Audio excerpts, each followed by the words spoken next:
It's Matic, 26 years old, Northeast Baltimore, born and raised. These niggas try to talk about school. Who the fuck they think they is? I can really go in on swipe, but I don't disrespect the dead. Yeah, we still heard what you say. I don't DC with one in the head or the 38 special ed. I be geeked up off the meds. Baltimore been rocking news. When did you start rapping and when did you start taking it seriously? I started rapping around like 2012,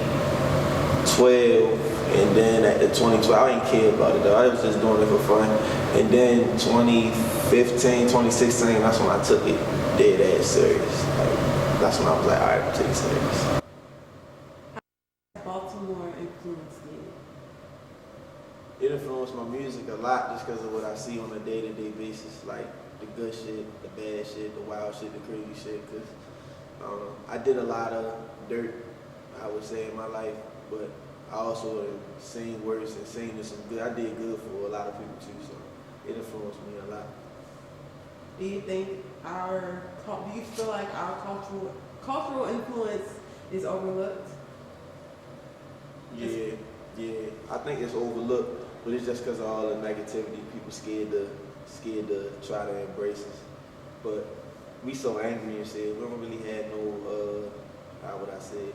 We don't have a reason. Like, we don't have no reason, son. You got these other cities who got popping artists and shit like that. And then it's Baltimore and they just see the murder rate and drugs and they just judge us off of that. But if you give it a lot of talent here, you give somebody and give a city some hope, it could help. Baltimore been rocking news. I was rocking 990s or even a 993s. Y'all sway 574s. Y'all wear them tight ass clothes. I'm smiling bright ass goals.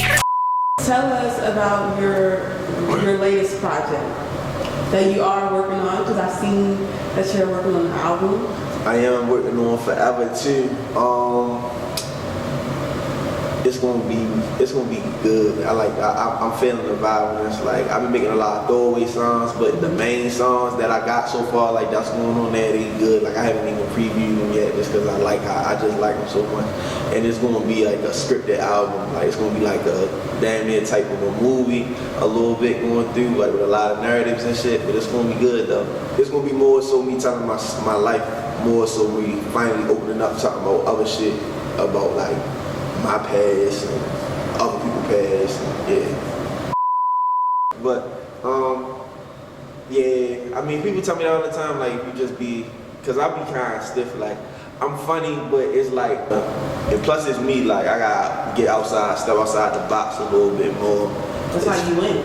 Yeah, so that's what it is, just stepping outside the box. I've been fucking with like different type of audiences, like white people, artsy fans. Like I don't really be trying to aim so much for Baltimore City because it's hard to get that crowd.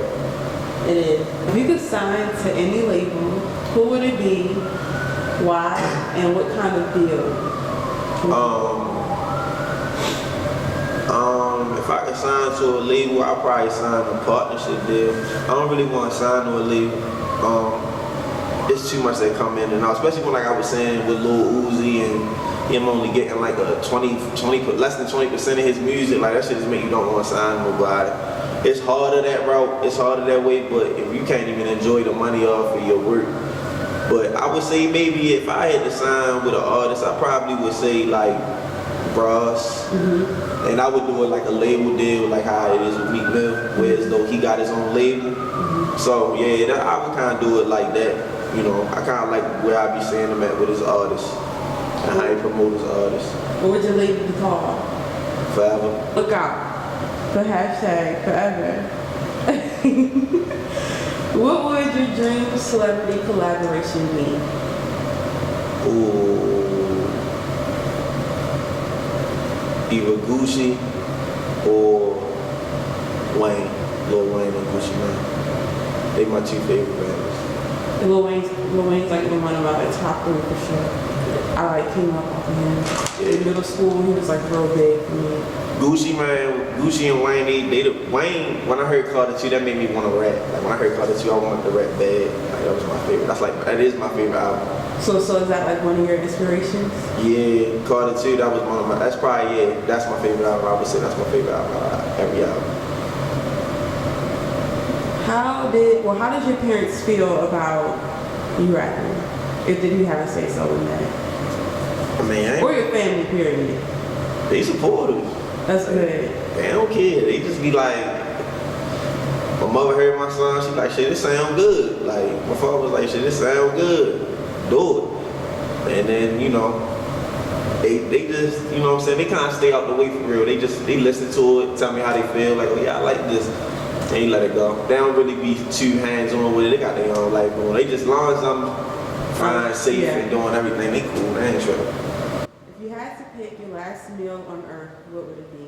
Like if you knew you only had X amount of hours to live and they're like, look, you got one meal to choose from, what would you pick? Shrimp and broccoli Alfredo. Shrimp and broccoli Alfredo. Yeah, that's my shit. Current relationship status. It's You can secret choose not to titties. answer. It's secret titties. Okay. Uzi or Cardi? Playboy Cardi or Cardi B? Playboy Cardi. Uzi. Gunna or Baby? Ghana. Spicy or sweet? Sweet. Halloween or Christmas? Christmas. Public or private? Pride. Your mom or your dad? Oh, I ain't picking up. You ain't gonna pick? I had somebody call my phone while me up. Your favorite 90s rapper? Or 2000s? Oh, 2000s rapper.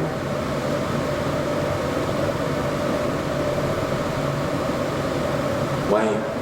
Actually, sophomore, you lived in LA for a little bit? I ain't live in LA. I lived in the Bay Area, close to the Bay Area, around there, like near San Francisco and Vallejo and Oakland and shit like that. Yeah. What are some of your advices, if you don't mind speaking on those? As far as like, you know, something that you use to just cope, maybe like, you know, weed, alcohol. Repeat the question, like you said, what are some of my what? Your vices. I used to smoke black and miles, but I cut that out. I ain't a drinker. I don't smoke weed. I used to take Percocets for like music type shit, but I don't do that shit no more neither. I'm a loner. Like I really be by myself. Like I overthink a lot. Yeah. That be a problem is overthink. I overthink a lot. As an artist, you don't never want to get stagnant, or you don't never want your shit to be worse than your last shit. So I put a lot of pressure on myself to make sure that everything is better than the next. We fuck with 3 black. We put 3 O's in our stretch. Fuck around, broke 3 back. Gotta try and break 3 back. So that's what I overthink about a lot, or just shit that involve money. Cause I don't want to be a has-been or people look at me like, what the fuck happened to him? Like, you know what I'm saying? It's a lot of shit you can do. Like, if you really fuck with the artsy crowd, it's a lot of shit here. Like, I just started fuck with the artsy crowd, I say probably like a year ago. Like, as far as like meeting new people and they little crowd that's popping that people in the city might not even have heard of.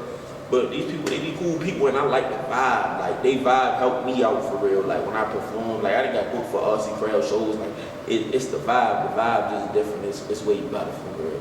And you ain't gotta worry about shit. Like, I go in there with flip-flops on. I just dress comfortable. They just care about the music and having a good time. They not tripping about what you wearing or what you, cause I ain't really big on that for real. Like, I don't be wanting to wear jeans and shit all the time. Like, that shit be too much. I just be wanting to wear Lulz. I wear this to a show. I'll jump on 95. That's the type of time I'm on. My past relationships taught me